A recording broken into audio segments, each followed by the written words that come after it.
Assalamualaikum warahmatullahi wabarakatuh. Halo semuanya, perkenalkan nama saya Salma Fauziatul Fajra dari Prodi Teknik Sipil dengan NIM 122210088. Pada kesempatan kali ini, saya akan mencoba menjelaskan tentang karakteristik bentang lahan yang ada di Pulau Sumatera. Sebelumnya, Pulau Sumatera terbagi dalam 3 zona. Yang pertama adalah zona bagian utara, yang mana terdiri dari Provinsi Nagro Aceh Darussalam dan Sumatera Utara. Yang kedua adalah Sumatera bagian tengah, yang terdiri dari Provinsi Sumatera Barat, Riau, Kepulauan Riau, dan Jambi. Yang terakhir adalah Sumatera bagian selatan, yang terdiri dari 4 provinsi. Yang pertama adalah Sumatera Selatan, Bengkulu, Lampung, dan Bangka Belitung. Bentang alam yang pertama di Pulau Sumatera adalah pegunungan. Pegunungan adalah rentetan beberapa gunung atau bukit yang terikat secara geologis sehingga membentuk satu deret atau bentangan. Contoh pegunungan yang ada di Sumatera Barat adalah pegunungan Bukit Barisan. Selanjutnya adalah gunung. Gunung adalah daerah yang lebih menonjol dari daerah di sekitarnya. Contoh gunung di Pulau Sumatera adalah Gunung Merapi di Sumatera Barat, Gunung Sinabung di Sumatera Utara, dan Gunung Dempo di Sumatera Selatan. Selanjutnya adalah dataran tinggi. Dataran tinggi adalah sebuah daerah dataran yang memiliki ketinggian 700 meter di atas permukaan laut. Di Sumatera sendiri, dataran tinggi adalah contohnya dataran tinggi Gayo dan Alas di Aceh. Selanjutnya kita masuk kepada dataran rendah. Dataran rendah adalah daerah dataran yang relatif rendah, yaitu berkisar antara 200 meter di atas permukaan laut. Di Pulau Sumatera sendiri, contoh dataran rendah adalah dataran rendah Asahan di Sumatera Utara. Bentang alam di Sumatera selanjutnya adalah sungai. Sungai adalah aliran air di permukaan besar dan berbentuk memanjang yang mengalir secara terus-menerus dari hulu ke hilir. Di Sumatera sendiri, contoh sungai yang dapat kita ketahui adalah Sungai Musi di Sumatera Selatan. Selanjutnya, bentang alam yang ada di Sumatera adalah danau. Danau adalah badan air yang dikelilingi oleh daratan dan tidak berhubungan langsung dengan laut kecuali melalui sungai. Di Pulau Sumatera sendiri, contoh danau adalah Danau Meninjau di Sumatera Barat, Danau Singkarak juga di Sumatera Barat, dan Danau Toba di Sumatera Utara. Juga bentang alam yang ada di Sumatera selanjutnya adalah Tanjung. Tanjung adalah bagian daratan yang menjorok ke laut atau bagian daratan yang dikelilingi oleh laut di ketiga sisinya. Di Sumatera sendiri, contoh tanjung yang dapat kita ketahui adalah Tanjung Batu Mandi di Kabupaten Padang Pariaman, Provinsi Sumatera Barat, dan Tanjung Batu Beragam di Lampung Utara, Provinsi Lampung. Bentang alam selanjutnya adalah selat. Selat adalah perairan yang relatif sempit yang biasanya menghubungkan dua bagian perairan yang besar dan biasanya juga terletak di antara dua daratan.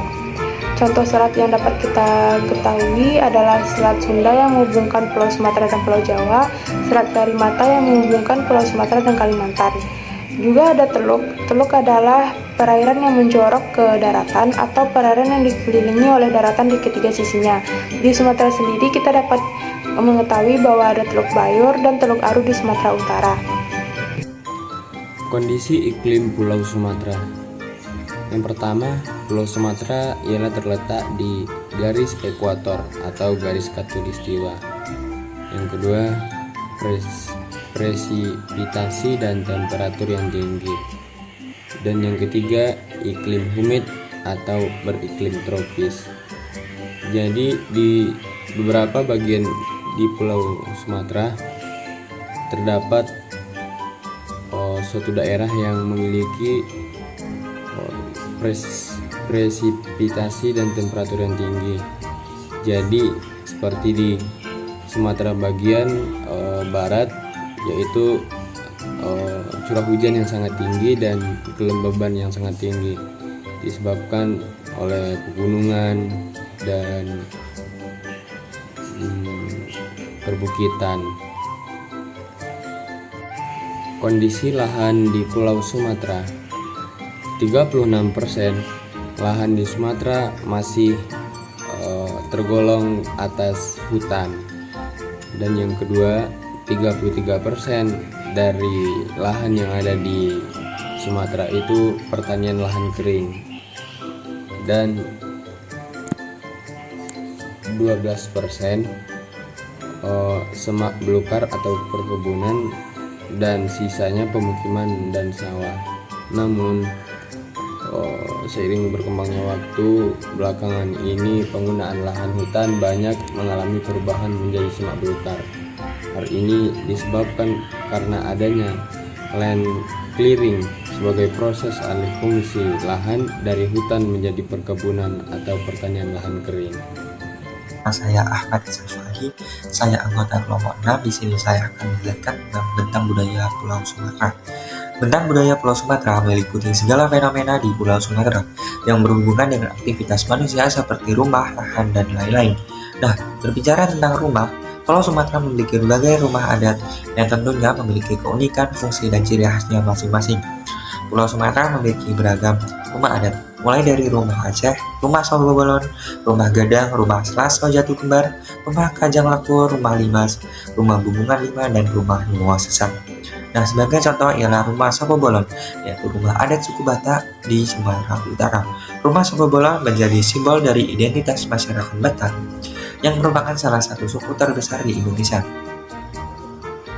Rumah Bolon sering disebut juga rumah Gargo, merupakan sebuah rumah pertemuan keluarga besar. Sama umumnya dengan rumah adat di Sumatera, rumah adat Bolon juga berbentuk panggung, di mana bagian atas dijadikan sebagai tempat tinggal dengan memiliki kamar-kamar, tempat tidur, dan lain-lain. Nah, fungsi rumah panggung dibangun dengan arsitektur seperti ini adalah agar terhindar dari hewan buas. Dengan memusatkan aktivitas di bagian atas rumah, hewan buas tidak akan mampu menjangkaunya.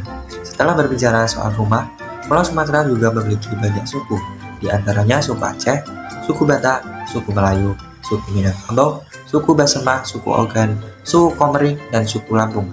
Nah, demikian penjelasan dari saya tentang budaya Pulau Sumatera. Demikian, terima kasih. Kondisi sosial ekonomi Pulau Sumatera. Pertumbuhan ekonomi Sumatera bertumbuh positif, kontribusinya terhadap nasional mencapai 21%, menempati urutan kedua setelah Jawa. Sektor pertanian dan pertambangan minyak, gas, dan panas bumi merupakan penyumbang terbesar. Ekoregion Pulau Sumatera. Ekoregion atau ekosistem region adalah wilayah geografis dengan kesamaan ciri iklim, tanah, air, flora, fauna asli, dan pola interaksi manusia dengan alam yang menggambarkan integritas sistem alam dan lingkungan hidup, di mana ekoregion menjadi unit spasial dalam inventarisasi dan analisis lingkungan hidup.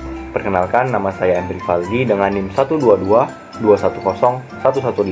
dan saya berasal dari Prodi Teknik Sipil TPB 25. Nah, di kesempatan kali ini saya akan menjelaskan sedikit mengenai materi kita pada minggu kedua. Tepatnya saya akan membahas tentang kelas ekoregion yang ada di Pulau Sumatera. Namun sebelumnya saya akan memberitahu bahwa saya akan mengambil materi mengenai pembahasan kali ini dari buku catatan saya yang telah saya tulis di dalam sini. Nah, kemudian apa sih ekoregion itu? Nah, ekosistem region atau ekoregion adalah wilayah geografis dengan kesamaan ciri baik itu iklim, tanah, air, flora dan fauna asli, serta pola interaksi manusia dengan alam. Dan poin-poin yang akan saya bahas mengenai terhadap setiap kawasan ini adalah lokasi dan luas area, iklim, geologi, penggunaan lahan, flora dan fauna, sosial budaya, serta kerawanan lingkungan di setiap kawasan. Baiklah, kita akan memasuki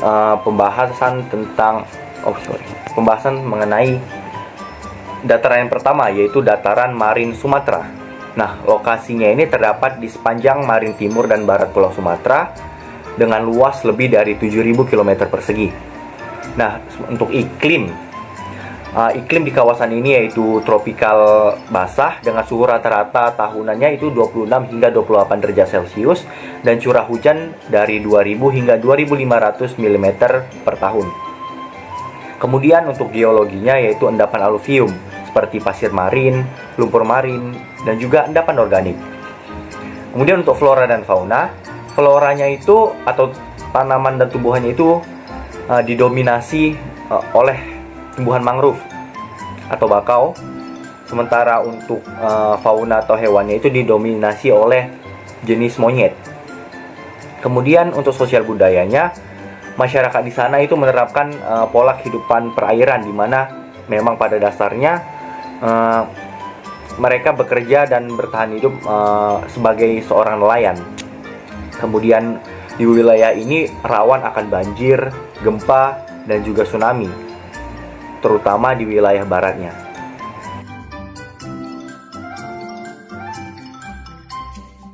Oke, yang kedua yaitu dataran organik atau gambut Sumatera.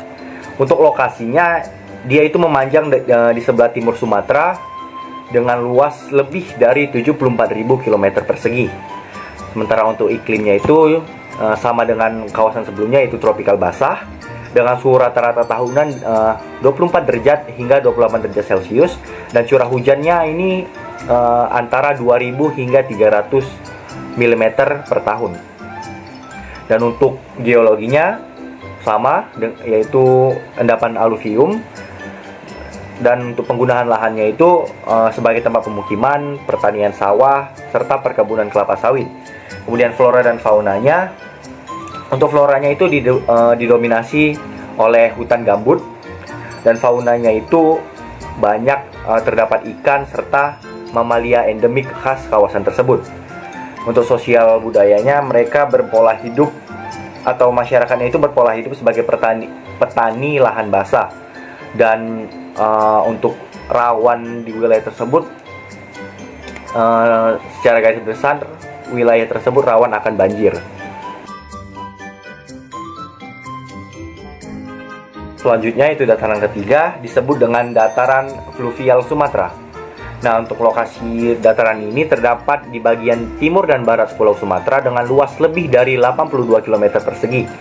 Untuk iklimnya yaitu iklim basah dengan curah hujan antara 2000 hingga 3000 mm per tahun, dan untuk suhu rata-rata tahunannya itu berkisar antara 24 hingga 28 derajat Celcius. Untuk geologinya yaitu endapan aluvium muda, dan penggunaan lahannya itu biasa digunakan sebagai pemukiman, lahan pertanian basah, tanaman palawija, perkebunan untuk kelapa sawit, dan juga perkebunan untuk kelapa. Kemudian flora dan faunanya, untuk floranya itu didominasi oleh vegetasi rawa-rawa. Kemudian untuk faunanya itu terdapat seperti hewan endemik khas kawasan tersebut seperti orang utan serta buaya air tawar. Untuk pola sosial budayanya itu, masyarakatnya hidup sebagai petani lahan basah, dan wilayah tersebut pada umumnya rawan terjadi bencana banjir.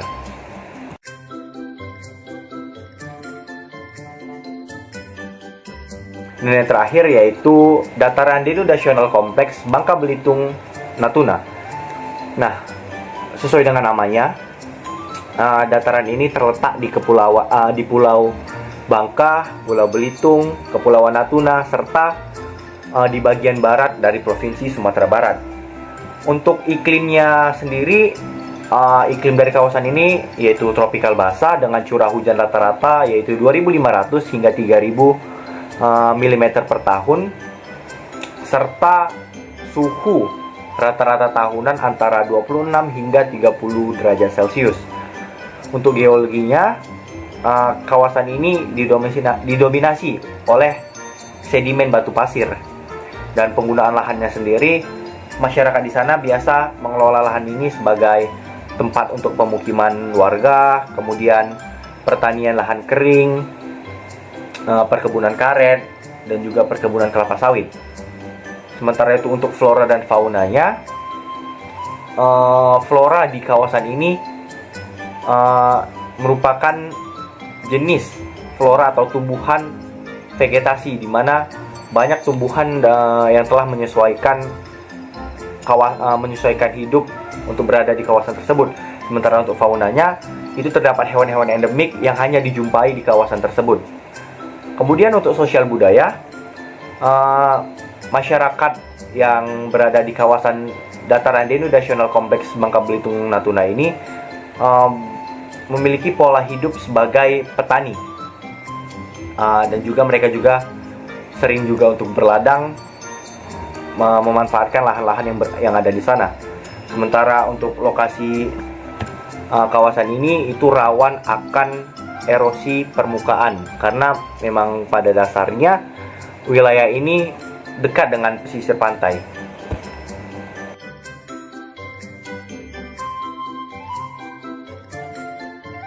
Kenalkan, nama saya Adit Adiansah dari Prodi Teknik Kelautan dengan NIM 122300051.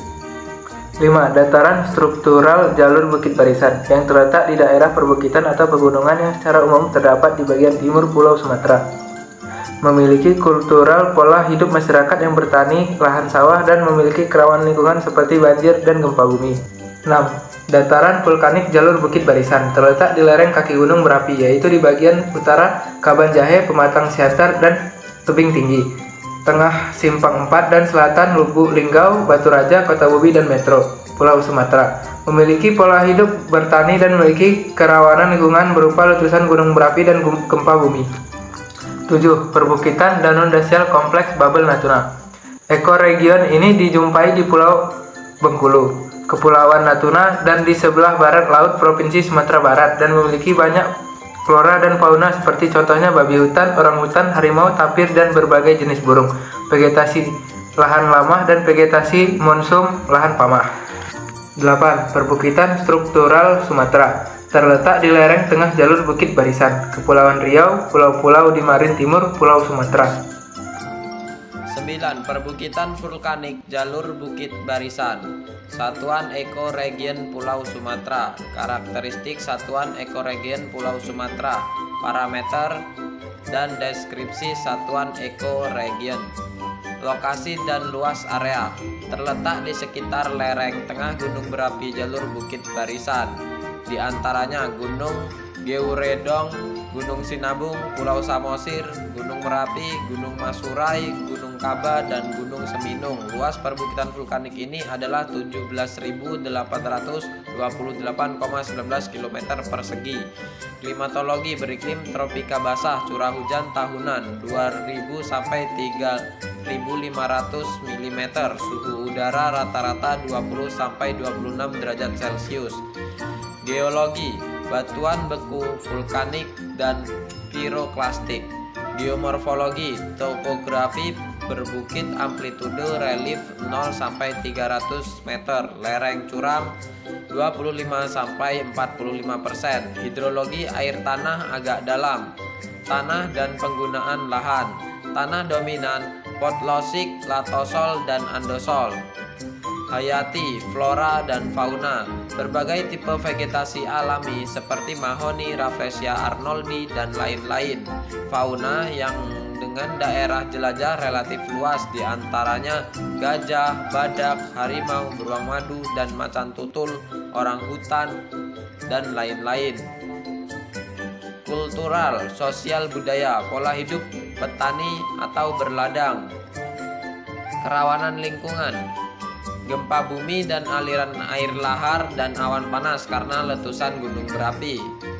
Jasa ekosistem, penyediaan makanan dan air, pengaturan kualitas udara, iklim, air, dan perlindungan erosi. Budaya, estetika dan rekreasi, serta pendidikan, pendukung habitat berkembang biak dan perlindungan plasma nutfah. 10. Pegunungan struktural jalur Bukit Barisan. Satuan Ekoregion Pulau Sumatera. Karakteristik Satuan Ekoregion Pulau Sumatera. Parameter dan deskripsi Satuan Ekoregion. Lokasi dan luas area. Terletak di punggung Bukit Barisan dan Banda Aceh sampai dengan Bandar Lampung. Luas ekoregion ini adalah 78.029,39 km persegi. Klimatologi, beriklim tropika basah, curah hujan tahunan 2.000 sampai 3.500 mm, suhu rata-rata tahunan 18 sampai 24 derajat Celcius. Geologi, batuan vulkanik intrusif. Geomorfologi, topografi bergunung, kemiringan lereng terjal lebih dari 45 derajat, proses tektonik aktif. Hidrologi, kedalaman air tanah dalam lebih dari 25 meter, banyak dijumpai mata air pada tekuk lereng pola aliran sungai rektangular. Tanah dan penggunaan lahan. Tanah dominan latosol, potlosik, dan litosol. Penggunaan lahan hutan primer. Hayati flora dan fauna. Berbagai flora dan fauna seperti tanaman anggrek, harimau, orang utan, tapir, dan lain-lain. Kultural sosial budaya, pola bertani ladang. Kerawanan lingkungan, gempa bumi, dan gerakan tanah. Jasa ekosistem, penyediaan air, serat, dan fiber, bahan obat-obatan, spesies hias. Pengaturan, kualitas udara, air, pencegahan bencana alam, budaya, estetika, rekreasi, dan pendidikan, pendukung, habitat berkembang biak, dan perlindungan plasma nutfah. Izin memperkenalkan diri, nama Muhammad Al-Ghifari dari Prodi Teknik Geomatika, NIM 1222355. Di sini saya akan menjelaskan dan mempresentasikan bagian 11, yaitu pegunungan vulkanik jalur Bukit Barisan. Yang pertama yaitu parameter lokasi dan luas area. Terletak di lereng atas gunung berapi jalur Bukit Barisan, diantaranya Gunung Georadong, Gunung Sinabung, Puncak Samosir, Gunung Marapi, Gunung Masurai, Gunung Kabang, dan Gunung Seminung. Luas total yaitu 11.345,90 km². Yang kedua yaitu parameter klimatologi. Beriklim tropika basah, curah hujan tahunan yaitu 1.900 sampai 4.200 mm. Suhu udara panas hingga sejuk yaitu 12 sampai 30 derajat Celcius. Parameter geologi, batuan vulkanik, andesit, basalt, fine and coarse grain, tephra, dan piroklastik. Yang keempat, geomorfologi, topografi bergunung, kerucut gunung berapi, berlereng sangat curam, kurang lebih 40%, amplitudo relief lebih besar dari 300 meter. Parameter hidrologi yaitu air tanah dalam lebih besar dari 30 meter. Banyak ditemukan mata air, pola aliran sungai, radial atau semi radial. Lalu parameter tanah dan penggunaan lahan, yaitu tanah dominan andosol atau hydrocryates. Penggunaan lahan hutan, submontane dan montane, semak belukar, lahar sawah, dan ladang. Hayati atau flora fauna yaitu berbagai flora dan fauna, bunga rafflesia, bunga bangkai atau swag, harimau, tapir, orangutan, dan berbagai jenis burung. Fauna pegunungan spesifikan dan jauh berbeda dengan fauna dataran rendah. Kemudian kultural atau sosial budaya, pola petani berladang. Lalu kerawanan lingkungan, yaitu awan panas, letusan gunung berapi, dan aliran lahar panas atau dingin. Lalu jasa ekosistem, penyediaannya makanan dan air, serat, bahan obat, dan biokimia. Pengaturan kualitas udara, iklim, air, dan perlindungan erosi.